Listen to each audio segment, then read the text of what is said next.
Okay. Welcome to the City Future Seminar Series. I would like to acknowledge we're meeting today on the traditional land of the Fidjigal people of the Eora Nation and would like to pay my respects to elders past and present, as well as any First Nations peoples joining us today.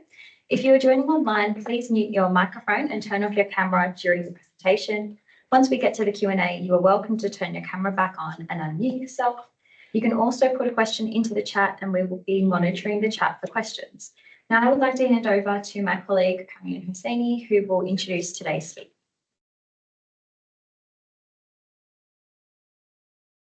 Thanks, Georgia. It's my great pleasure to introduce Susan Thompson, a professor of planning at the School of Built Environment, UNSW. Susan's research, teaching, and scholarship focuses on the relationship between people and places and the ways that places can best support diverse communities.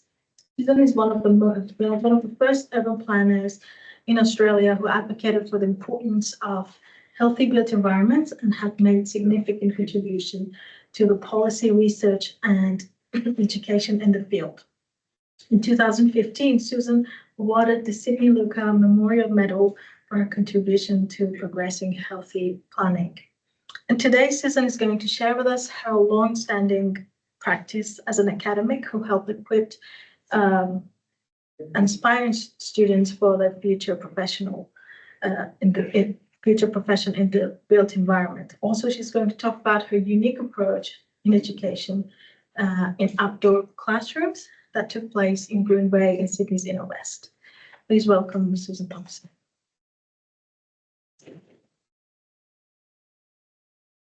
Thank you very much, Parian, and that's a very generous and warm welcome. And it's my pleasure to be here today talking about education and its intersection with research, which is perhaps a little bit different for this seminar series.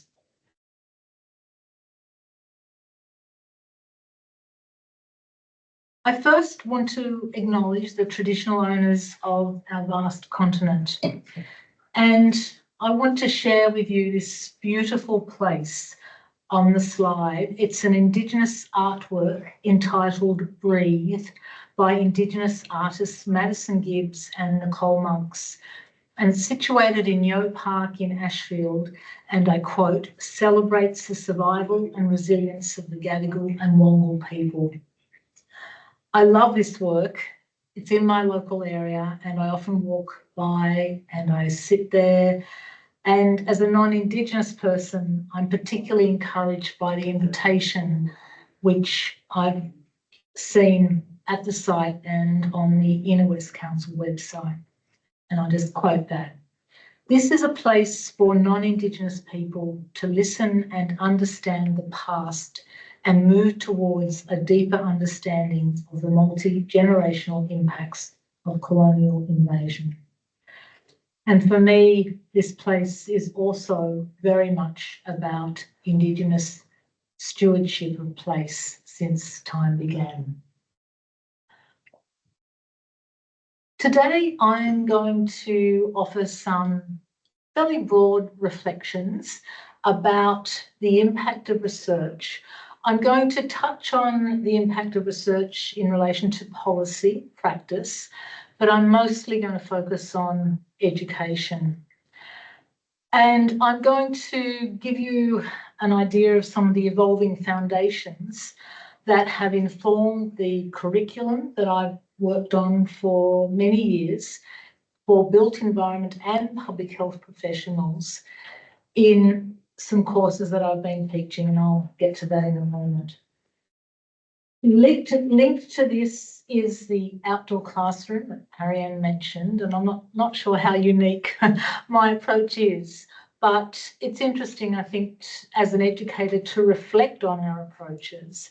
And in this case, it's a very significant place. It's called the Greenway, and it has an amazing history that sees its physical features evolving, the community involvement, and the policy around the Greenway evolve. So that I'll be talking about.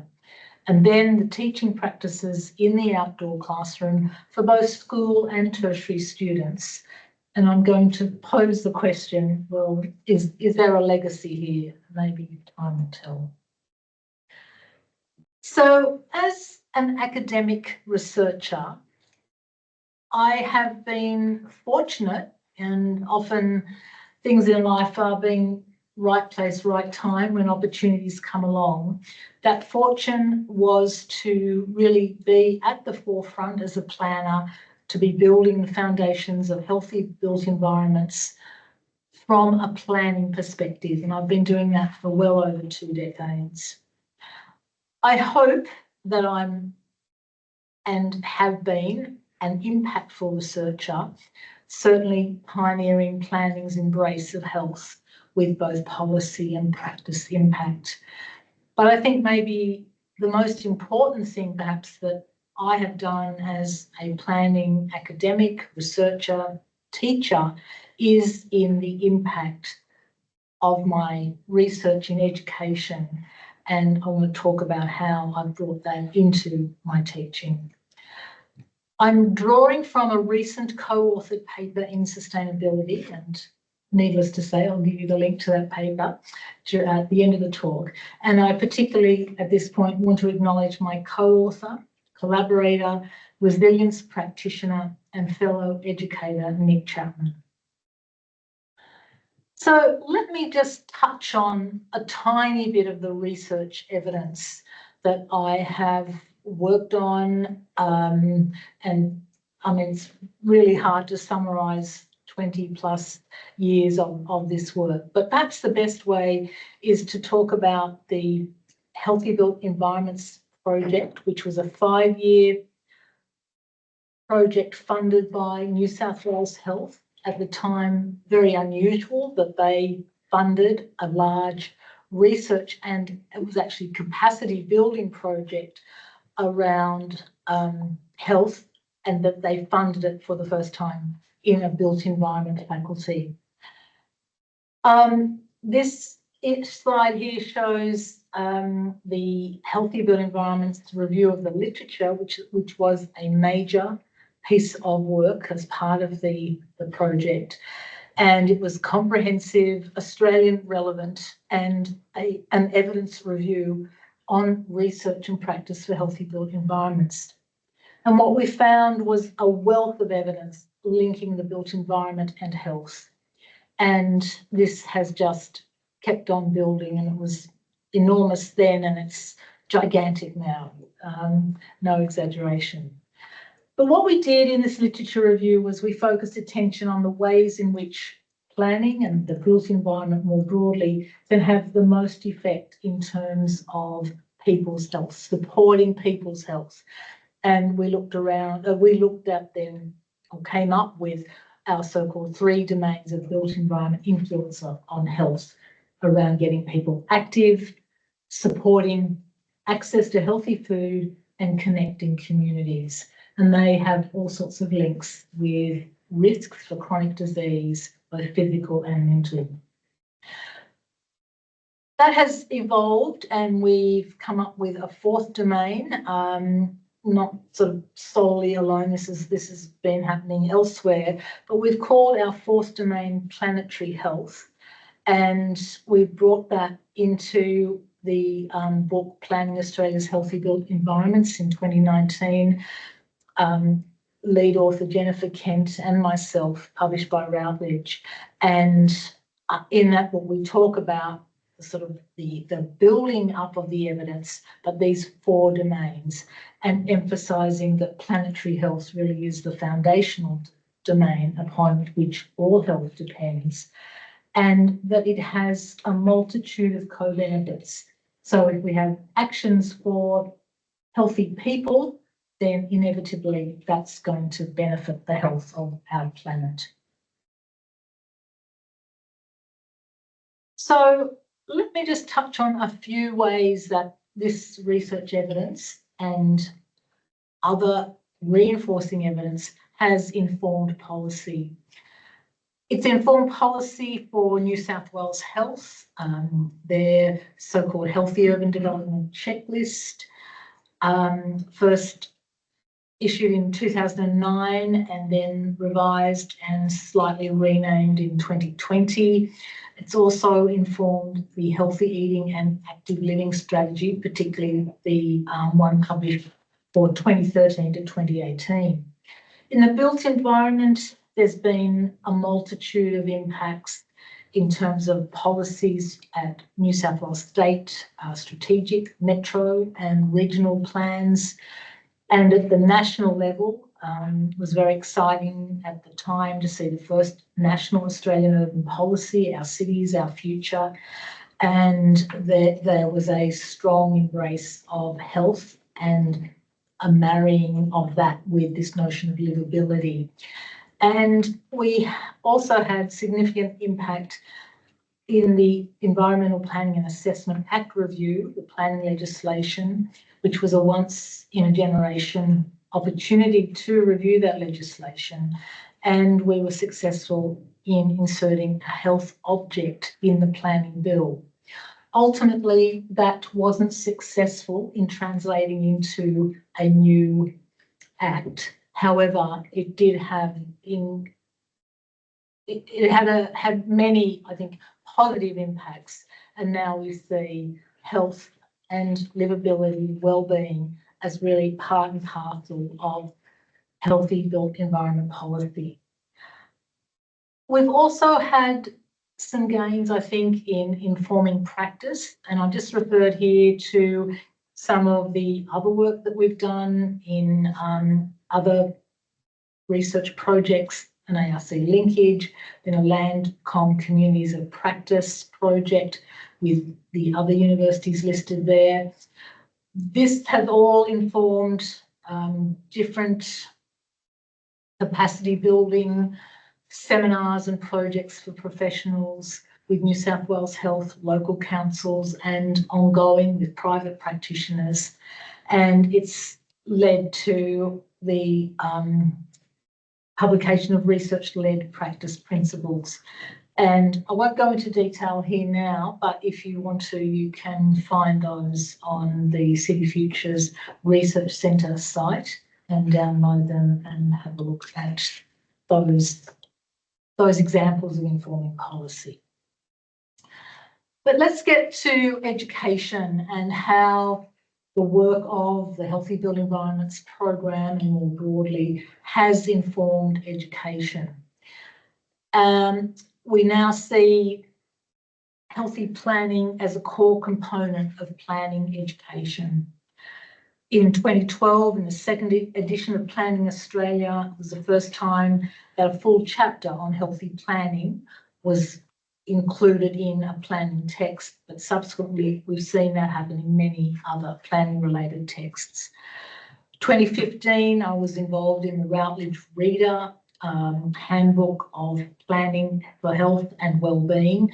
That was from a planning perspective, international examples. So, starting to see a groundswell of research being translated into practice and informing our education.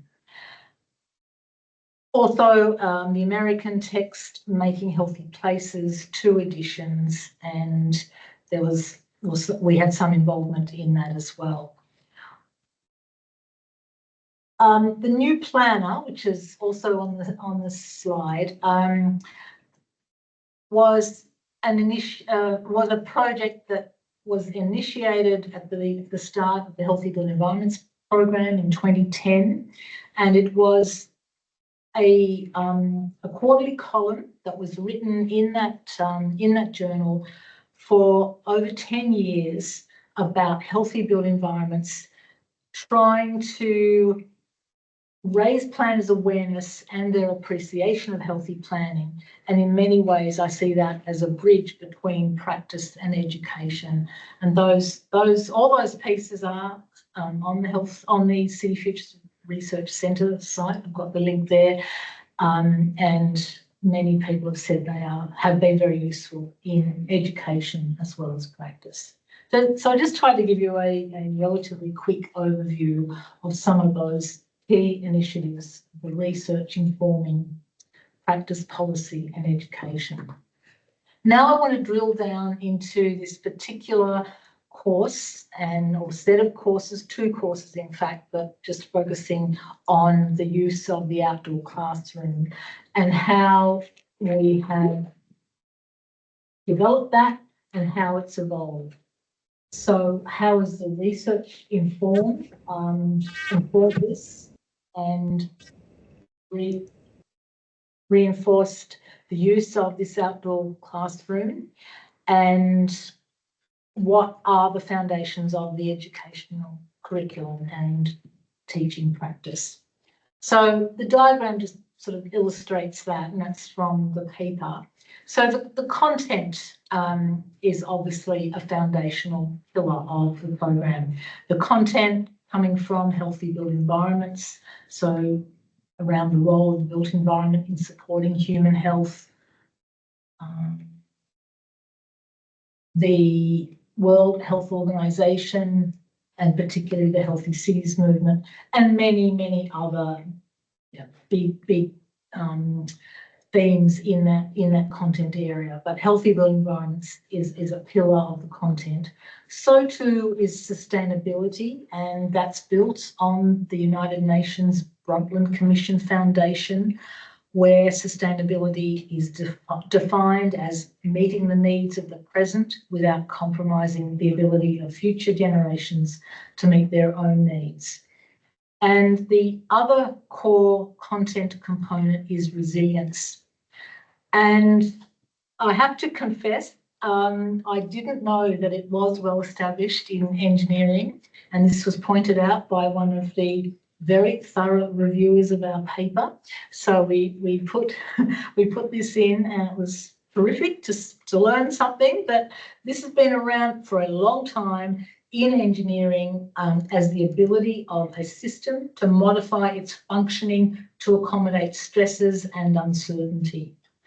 So taking that forward and developing the notion of resilience in relation to community and its urban environment is similarly understood, but more around the capacity of individuals, communities, businesses and systems within an urban environment, city, town, place, neighbourhood, whatever, to survive, adapt and thrive, no matter what kinds of acute shocks and chronic stresses they experience.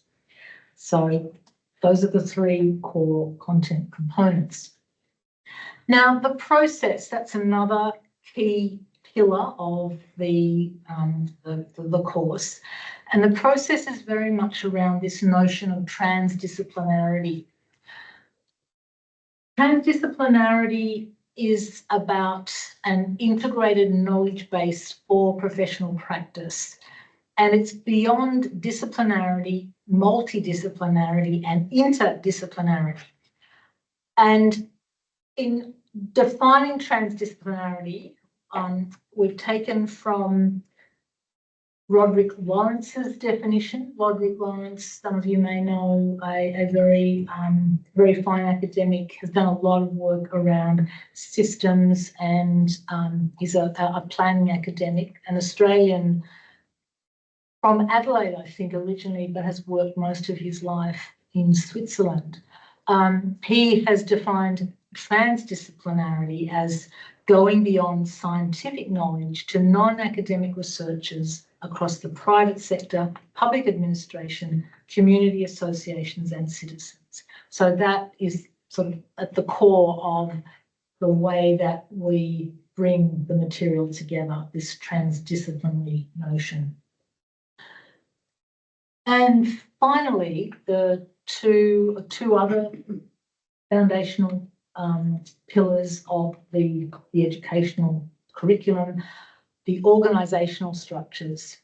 And this is interesting because these are more contemporary, perhaps, takes on health and the built environment, and we've used those in a way to, I think, reinforce to ourselves that our work has evolved and is still really, really relevant and can usefully inform these 2 particular organisational structures. One Health, for those of you who don't know, it comes from the WHO, and it's an integrated, unifying approach that aims to sustainably balance and optimise the health of people, animals and ecosystems.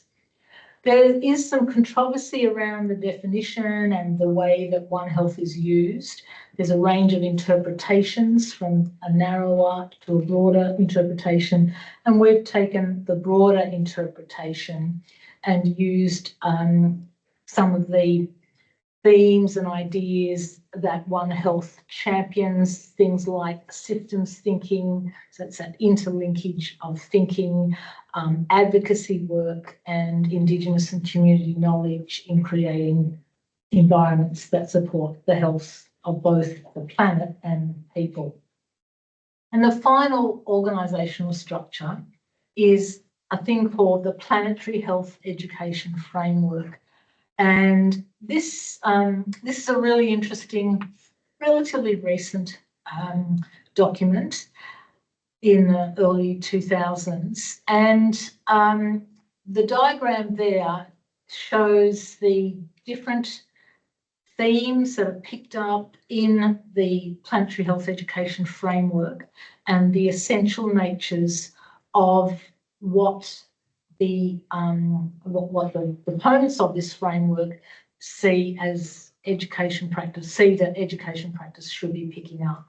So it goes through interconnection with nature, the Anthropocene and health, systems thinking and complexity, equity and social justice, and movement building and system change. And we incorporate all of those things in the education work that we do along the Greenway. And maybe rather than going through a detailed sort of discussion about each one of those just now, I'll see how time goes and I can come back to that and relate that more to the work that we've been doing. So let's get to the Greenway. The Greenway, it's a place. And greenways can be found in many global cities, as you may or may not know. They have multiple environmental, social, health and cultural benefits and more things than that. Their typically features include things like walking, cycling paths, it might be along a transport corridor, there might be bushland protection areas, waterways, places for social connection, sporting and recreational opportunities, arts and culture celebration. And again, other features you can find in greenways. And one perhaps obvious one there is also things like community gardens, but strong community involvement typically. They are increasingly important in the context of urban densification and as we see more and more human health challenges and accompanying environmental degradation. And without doubt, Sydney's Inner West Greenway is an excellent example. So I hope you can see from these maps, the one on the left is a detail of the Greenway. It goes from the Iron Cove in the north to the Cooks River in the south, and it sort of follows the light rail line. And the image on the right just shows the extent of the light rail line. I don't think I've really got a pointer, but for those of us who are in the room, here's the Greenway and the light rail that goes from Lilyfield down to Dulwich Hill. And then here's the rest of the light rail going around the 5th Markets. That was the first light rail, I suppose, essentially you could argue for to facilitate tourism around those areas, but not exclusively, sorry. And then here we have from Circular Quay all the way out to, guess where, UNSW. And what a game changer that's been, having the light rail coming out here. So essentially the Greenway, or not essentially, it absolutely follows the Inner West light rail from sort of the top there, Iron Cove, down to the Cooks River, and then all that encompasses all of those adjoining suburbs. So let me just show you some images, as it were, take you on a little walk along the Greenway, just to see what is available. So typically, as I said, in typical greenways, there's a lot of infrastructure services, and indeed on the Inner West Greenway, we've got the light rail as being sort of central to the Greenway. The canal here, the Hawthorn Canal, for stormwater management. And there's a very interesting history to that canal as well. And one of my favourites, the gross pollutant trap to improve water quality in the Hawthorn Canal. So that's the in action, removing the gross pollutants from the canal. Along the Inner West Greenway, we also have Indigenous acknowledgement in some important and quite striking public art and public art installations more broadly. It's just two examples here. There are many other examples. The tree cycle on the right, and then the Gadigal Wongal mural, which is on the left. And more people will be experiencing the beauty of that mural. It's really enormous, with the completion of the missing links of the Greenway, which is currently underway, and the path will go down a lot, extended across the canal, so people will be seeing that mural. You have to really try hard at the moment to see it, but it really is amazing. And if you've never seen that, I strongly suggest that you. There are also examples of biodiversity regeneration and protection along the Greenway, and here are just a couple of examples of those environments. And for some of you might be involved in bush care sites, that's what they're called, and this has a strong community involvement along the Greenway. So that's another aspect of the Inner West Greenway. There's a range of recreation and relaxation facilities, from picnic areas, walking paths, comfortable seating in shady areas, which is really critical, water fountains, public toilets. I don't think in the end I included my photo of the public toilet, or several public toilets, and without, being flippant at all, they are such important amenities to have in a place like a Greenway, to enable equitable access so that everyone can get out and feel okay about going along and walking, riding, whatever. So many examples of recreation and relaxation amenities, and these are very, very well used by the community. Generally, there's a lot of amenities, facilities on the Greenway that support health and wellbeing. There's quite a few examples of sort of outdoor gyms. This one not well at all actually shaded, which is a bit of a problem. Bike repair hubs, and just signage, and as I mentioned, water fountains, things like that. And I think just a couple of images to say that the Greenway is for a diverse range of people, young people, old people, and our canine friends. And this is actually one of, I think, probably the most famous dog parks in Sydney. It's a large dog park along the Hawthorn Canal. So, so that's just a snapshot of some of the wonderful facilities. And it's very much an evolving place. It's been physically evolving over the past 30 years, and indeed more than a century if you look at the history of the canal and just the history of that whole neighbourhood, the Inner West. Urban redevelopment has been replacing industrial sites for well over 30 years now, with up to maybe 12,000 new residents in in the area around Summerhill, Lewisham, and that's right at the heart of the Greenway.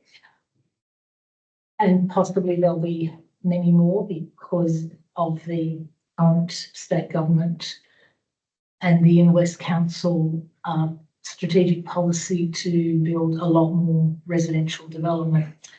One of the images there is of the flour mill redevelopment in Summerhill, which is often held up as an exemplar of really great urban densification, regenerative development, and that's replaced an old flour mill in a very sensitive way. And it's got a lot of great connections to the Greenway, but also good interconnections with the community, with the residents that live in that area. And most recently, the work in the right-hand side of the slide showing the images of completing the so-called missing links of the Greenway. So this will go all the way down to the Cooks River with the shared cycle walkway, some of it extended out on the canal. That's just one small section of it, and just some other redevelopment work happening and a Greenway construction project signed. So that's hopefully going to be finished by the end of this year. So this diagram here gives that sense of the history of the Greenway, how it has been this evolving place. There's been several chapters in this, and it goes back over the past 25 years. So right back to 1998, importantly, it was a concept initiated by community advocacy and action by bush care and cycling groups. And they started the whole push to create a Greenway. Quite a remarkable story. And then through the years, you can just sort of see some key identifiers here. The coordination strategy and master plan, and that was actually written by the community and adopted by the then 4 councils that governed the area, and that was the Marrickville Council, Asheville Council, Canterbury Council, and Leica. Yes, that's right. Those 4, and now of course the Inner West Council is primarily responsible. The interactions with the New South Wales government in terms of approving the light rail in 2010 and further Greenway construction.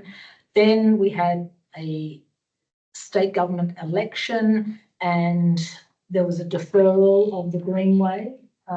So back in 2012, we were sort of hoping that the Greenway would be completed, but that wasn't now to happen until, well, not quite completed, but, you know, quite 13 years later.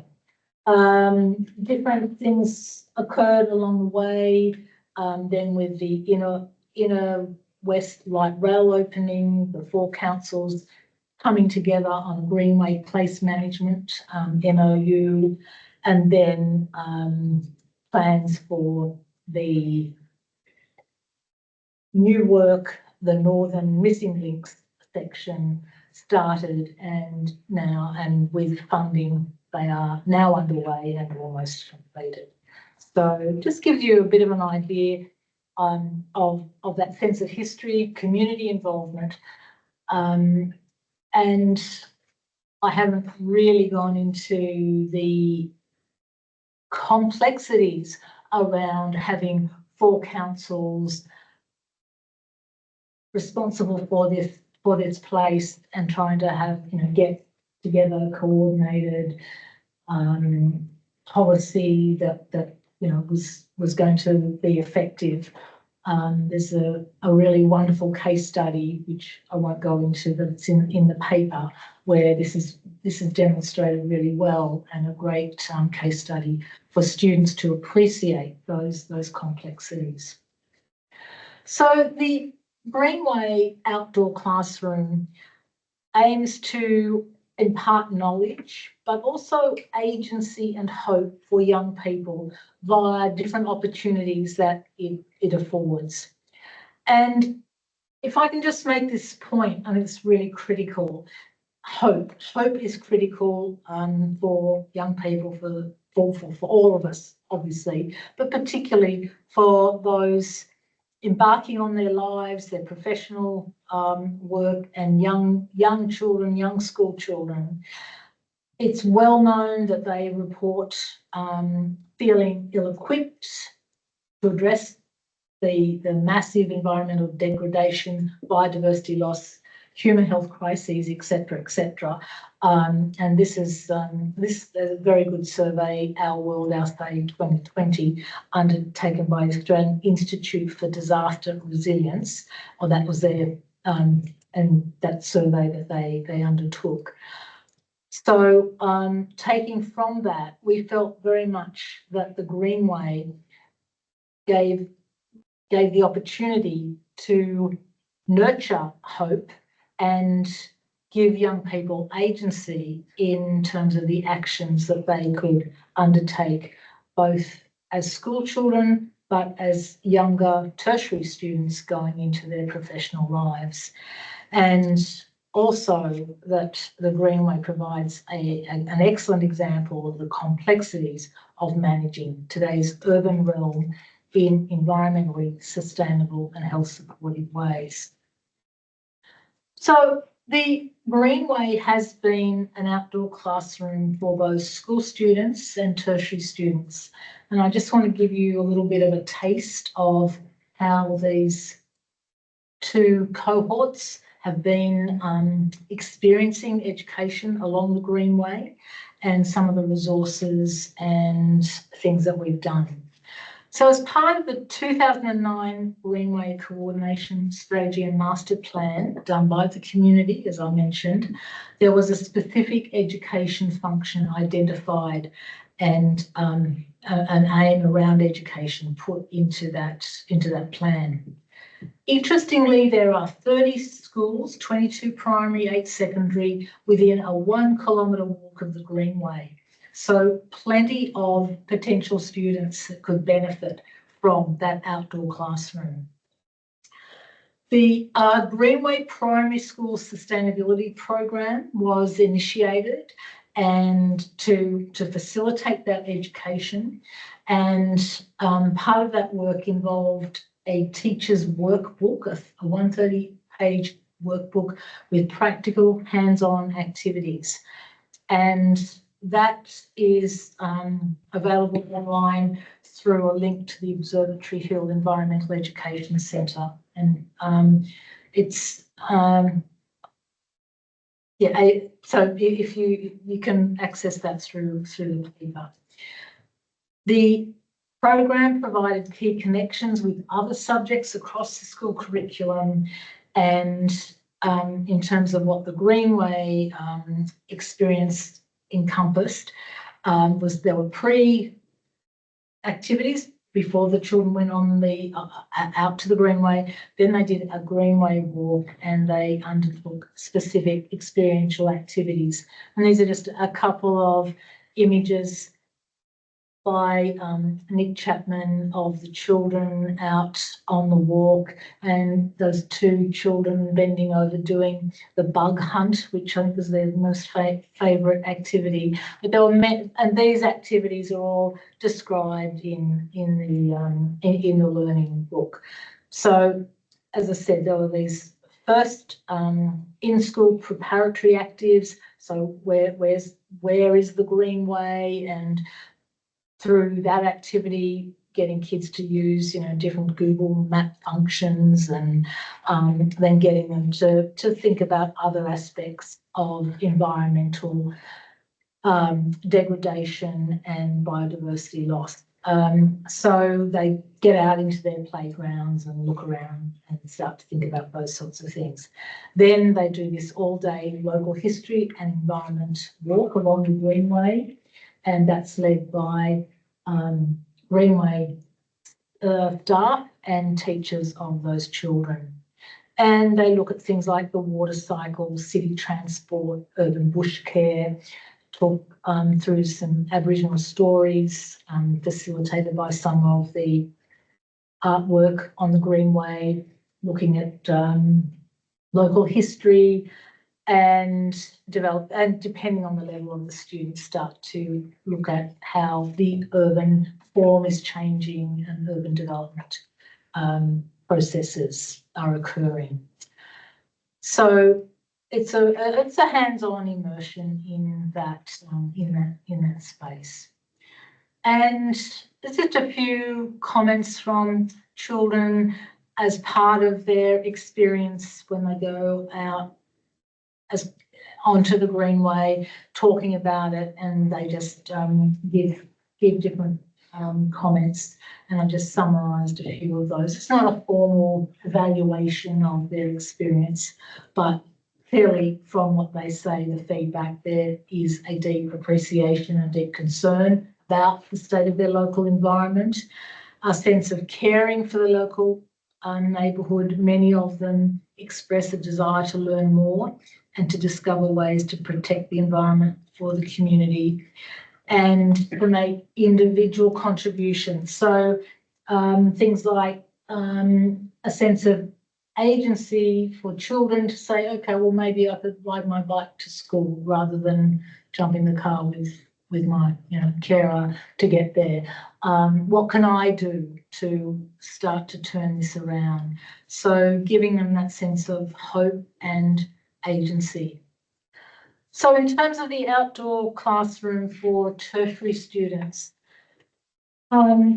initiated pretty much back in 2007 by yours truly, not so much around the Greenway, but more to do with thinking about health in the built environment and the opportunities that I saw as a planning educator for planners to create health supportive places for diverse communities.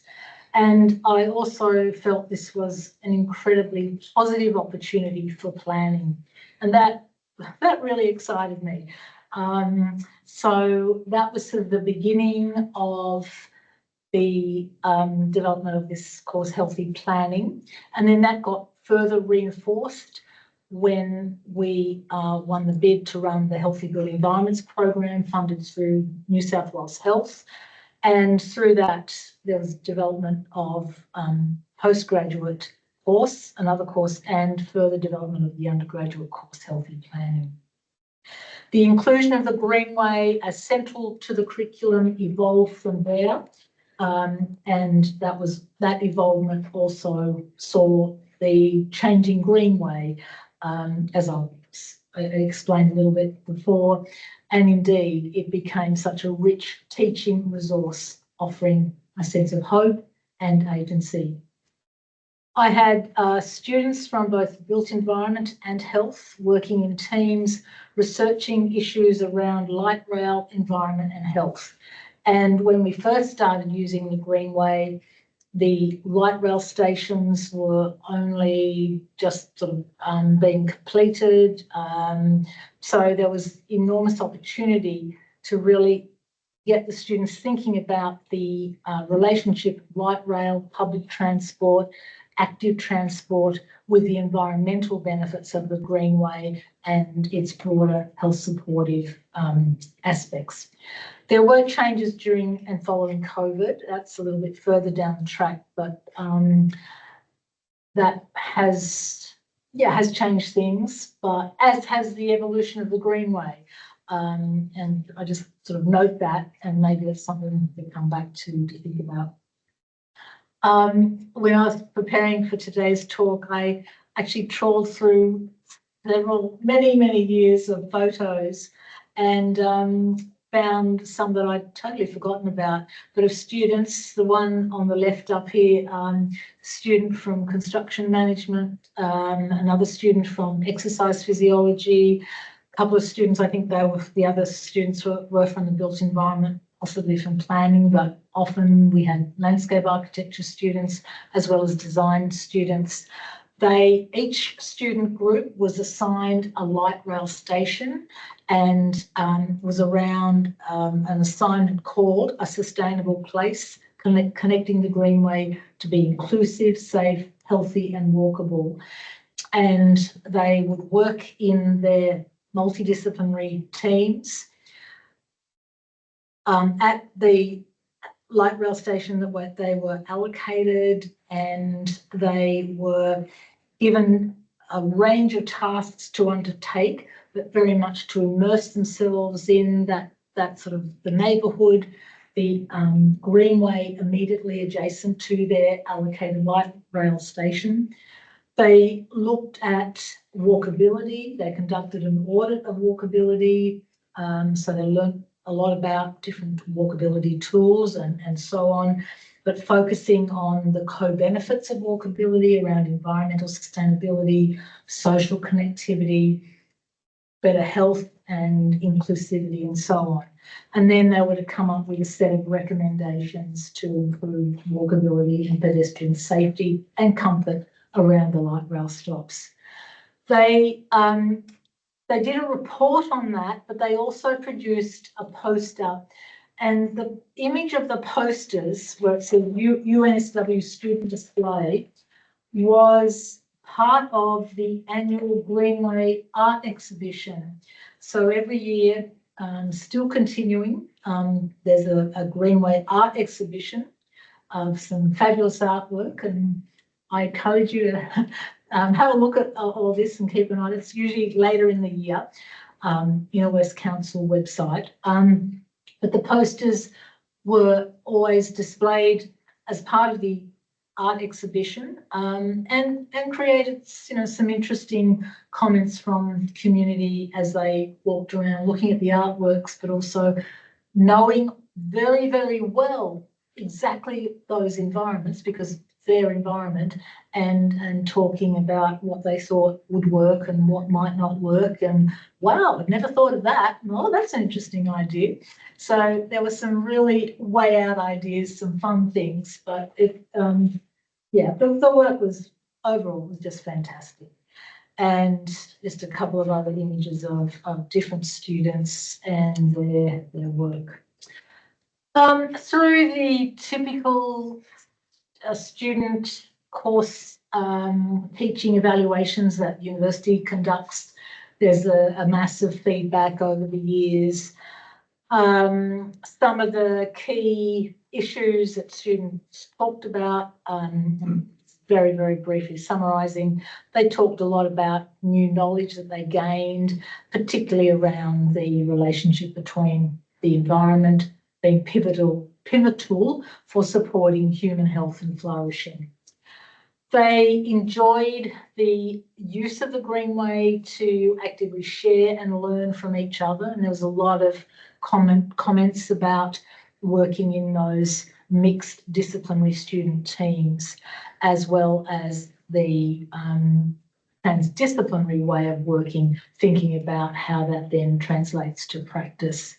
And so for I suppose the tertiary students, whilst they mightn't have been locals, although it was very interesting how often I would have a student say, when I said we're going to be doing this project on the Greenway, oh, the Greenway, oh, I live down the road from there, I never knew it was there.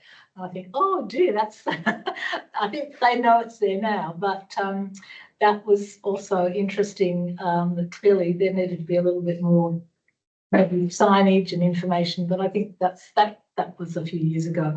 But so some of them were locals, most of them probably weren't, but they could see there was hope and agency for them as future professionals in the demonstration of a very practical example of a greenway, an environmental corridor with significant health benefits for people, for the community, and for the planet. I said I'd talk a little bit more about the planetary health education framework, but hopefully, maybe I notice the timing is getting on. Hopefully, through what I've said already, you can see that the Greenway does provide enormous opportunity for the students to connect with nature. It really provides an excellent example of a local demonstration of global health and environmental issues around that theme, Anthropocene and health. Lots of opportunity for systems thinking and complexity. Equity and social justice. I mean, the Greenway clearly is an environment for everyone in the community. It's freely accessible and so on. There in that in that theme, in the planetary health framework, equity and social justice also includes Indigenous knowledge, and that's something that we feel needs more development in the educational programs around the Greenway. And I think the final theme, movement, building and system change, there is that wider applicability of this place in the inner west, and also enormous and many examples of community power that has enabled change. So we do go into much more detail in the paper about that, and maybe if you're interested, you can have a look at that or have a chat to me afterwards. So in sort of, this is the second last slide, the legacy, and I've got a question mark here. In our paper, we've come up with principles to inspire other educators to foster hope, care and commitment for the environment. And whether well, interested to know what you think about our principles. But really, I think it's about encouraging educators to look around, perhaps find a locally accessible place. Ideally, you know, it's obviously some sort of green place, or maybe a place that you'd like to see be made green, with some sort of community involvement, maybe community desires for that to happen, no doubt environmental challenges and maybe some governance issues. You need obviously to work within and beyond the educational institution for support in running these sorts of things, but we also talk about the importance of getting practitioners involved, participating in the courses. We've had a lot of examples and opportunities to showcase student work with practitioners and getting them to come and you know, look at the work, hear the students talk about their findings, their ideas. So that interaction with practitioners is really critical. Also establishing a respectful relationship with local Indigenous leaders. And as I said, that's an area I think in terms of the inclusion of Indigenous knowledge is something that is very much needed, and we acknowledge that we need to sort of embrace that much more. And finally, the value of being able to use contemporary theory and frameworks, and particularly today the two that I've talked about, also the interdisciplinarity, to reinforce that this sort of education is critical for those going into their professions in the 21st century. So there's the link to the paper if you're interested, and if that's, you know, if you want to have a chat, reach out to me. There's my email address. I just want to make and just make one last statement. I think at the heart of this research-informed teaching is certainly the attempt to deliver transdisciplinary education to prepare future built environment professionals to knowledgeably and optimistically address the climate and associated health crises facing the world's people and the planet. Just one example of how we are doing that here at UNSW, and there must be many, many myriads of others. But I think it's just really important that we do reflect on how we teach, how we can do it better, but how it can also inspire others to do those sorts of things too. So thank you very much. Any questions? Yes, Parian.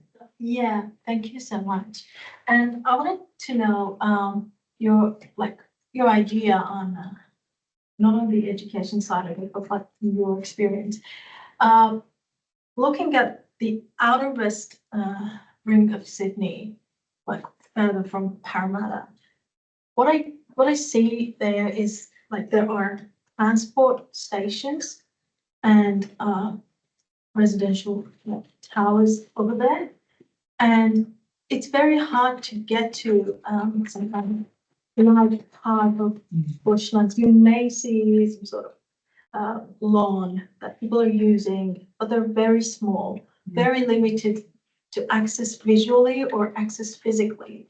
For example, I moved from Eastern Sydney to West, and that's where it just popped out. That living in eastern suburbs, you can just walk for 20 minutes in a nice street and get to, let's say, Centennial Park.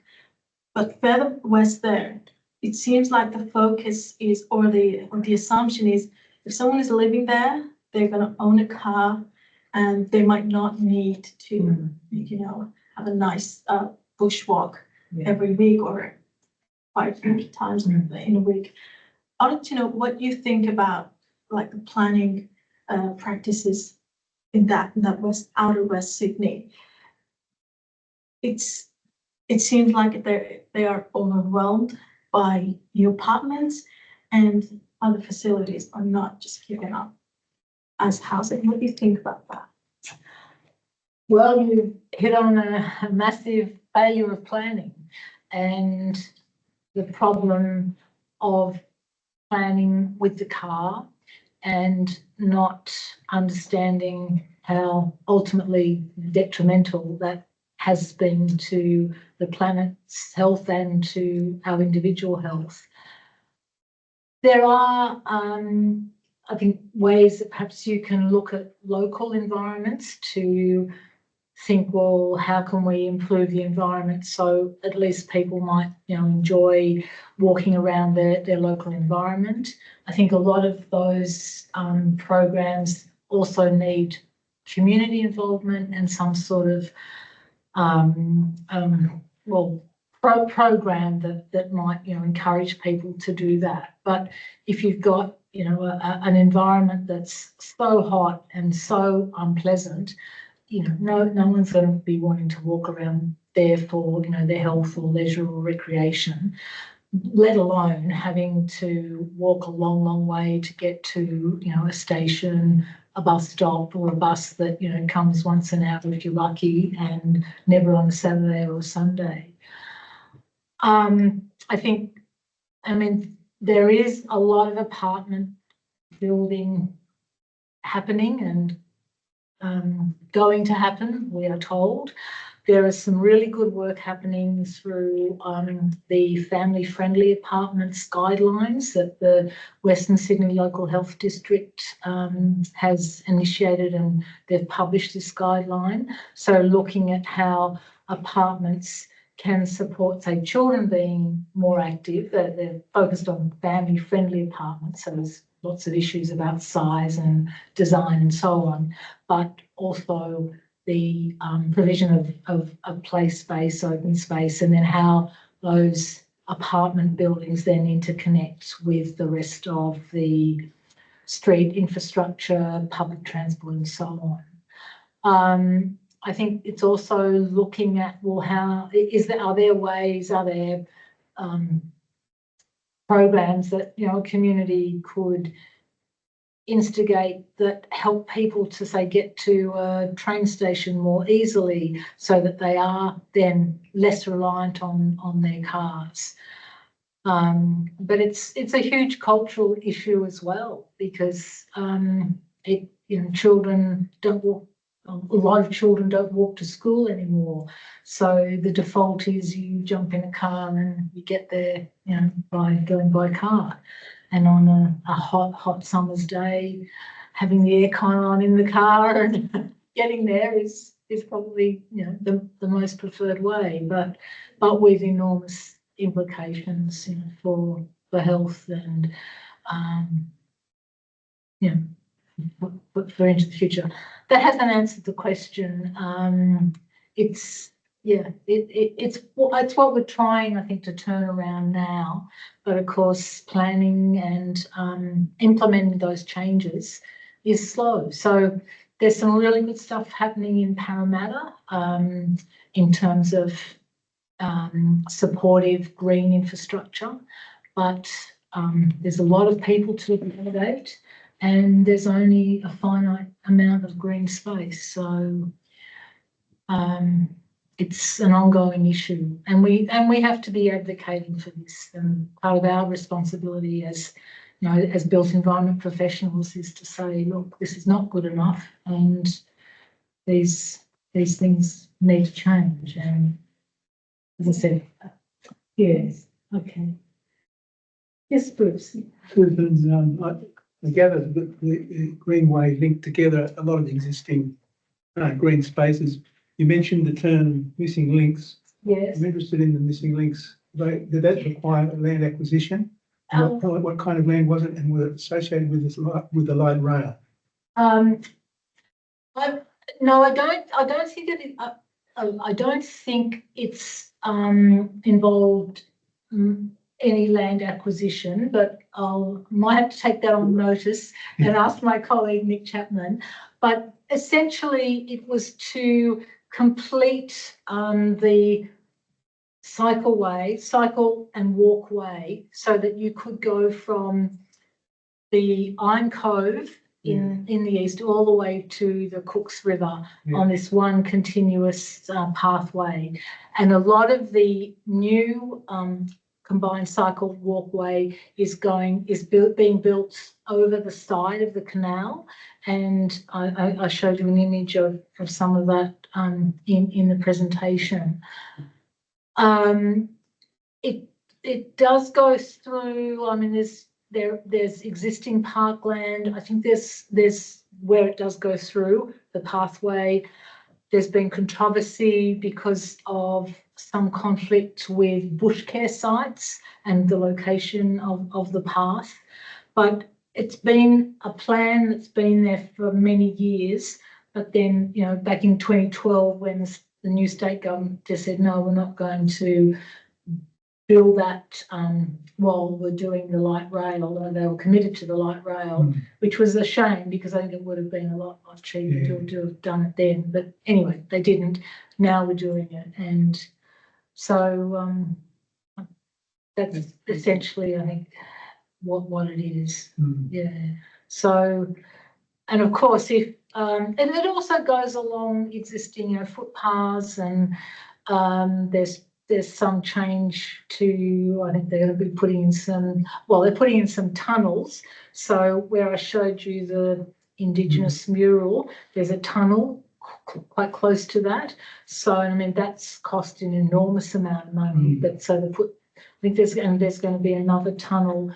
The federal government, not so long ago, was last year gave some more money towards yet another tunnel. So things like that, but not major land acquisition. Do you think ideally it should have been done with the light rail? Yeah, I think so. Absolutely. In the future, that's something to learn from it, isn't it? Yeah. Yeah. And that was what they wanted to happen, but there was a political decision happening now. Yeah. Good. Do you know if it was blocked at council level or state government level? No, it was the blocking of the missing links was definitely at the state government level. There was a massive petition. I think, is it 10,000 signatures? It's on the timeline, and that was debated in the parliament. The community said, we want this to happen, and They ignored it, did they? yeah, they said no. So there is a bit more detail in the paper about the history of the Greenway. I just can't find that. I Sorry. Yeah, it was,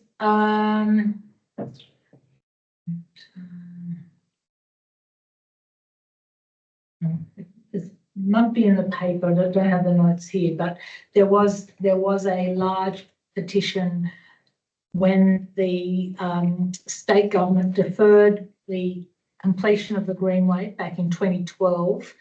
And yeah, there was a Greenway debate in the New South Wales Parliament House as a result of that very, very large community petition.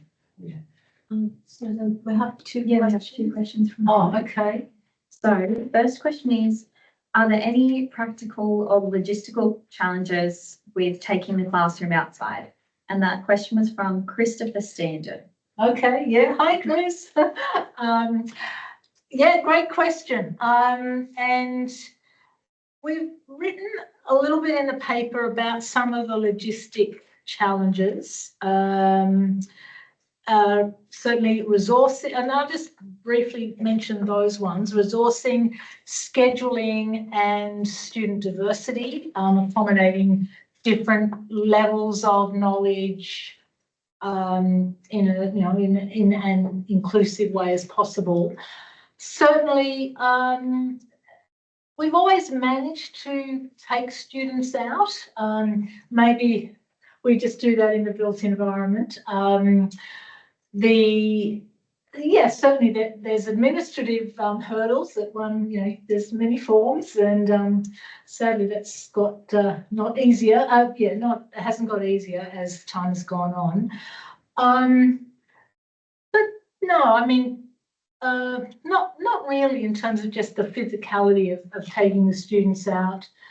It's always good to have a few people to, look after them, and but I have found so many of them just so professional and eager to, be involved in the project, particularly when they were working on their individual light rail stations, and then they would actually go out, and that was on their own, and to research their sites and to come up with their recommendations and their findings. So yeah, so not that many, but yeah, inevitably there's always a few things, and yeah, so but overall not too bad.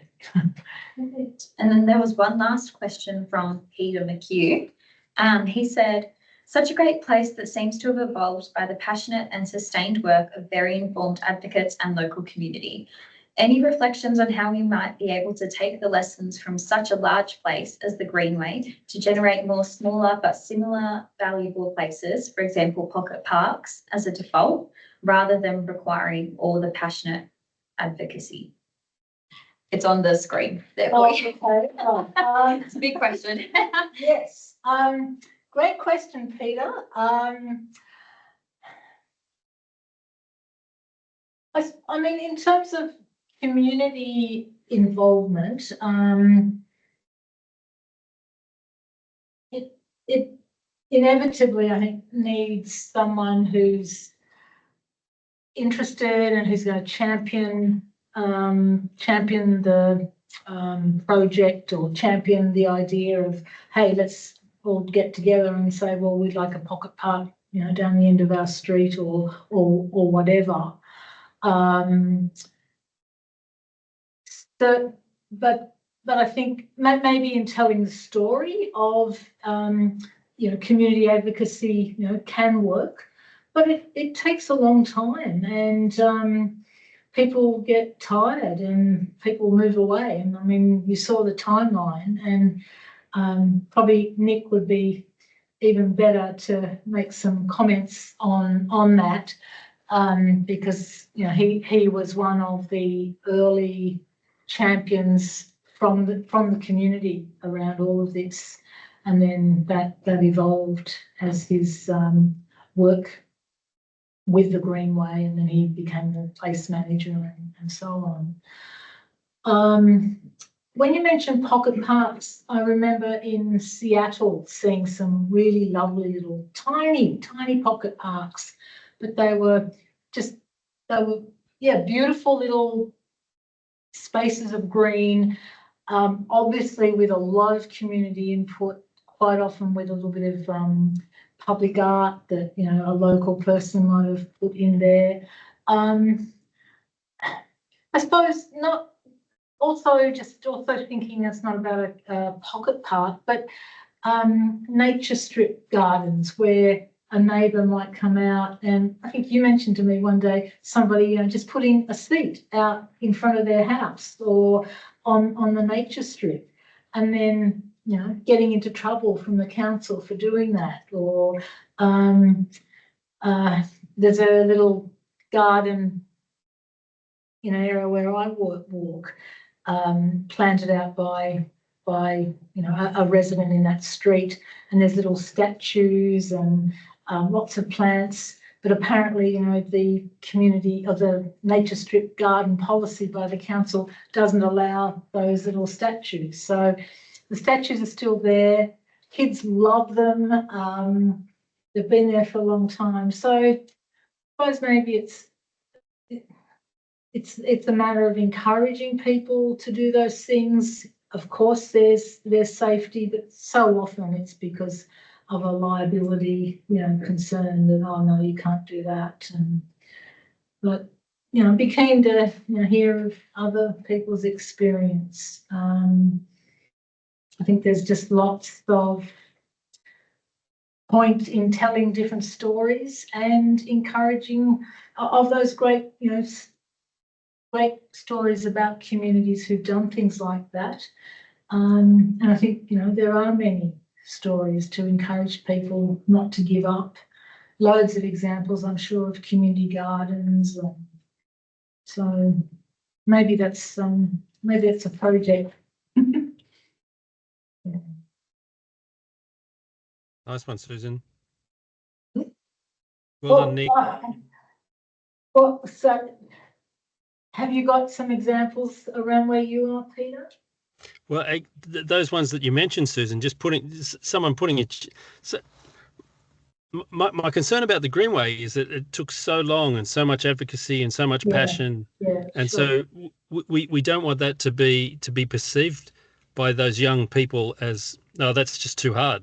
And so are there some examples where literally like that, where young people can demonstrate resistance and their concern for the environment and their community engagement by literally putting a chair out on I think they're great examples of people taking control again and you know, thinking that they can do something and it's not all hopeless.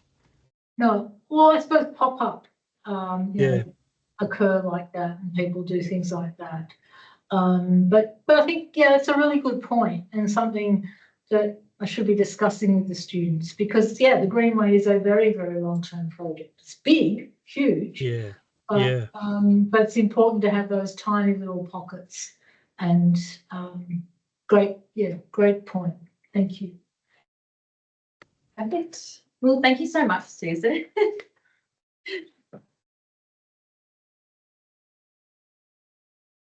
I'd like to thank everyone for joining us today.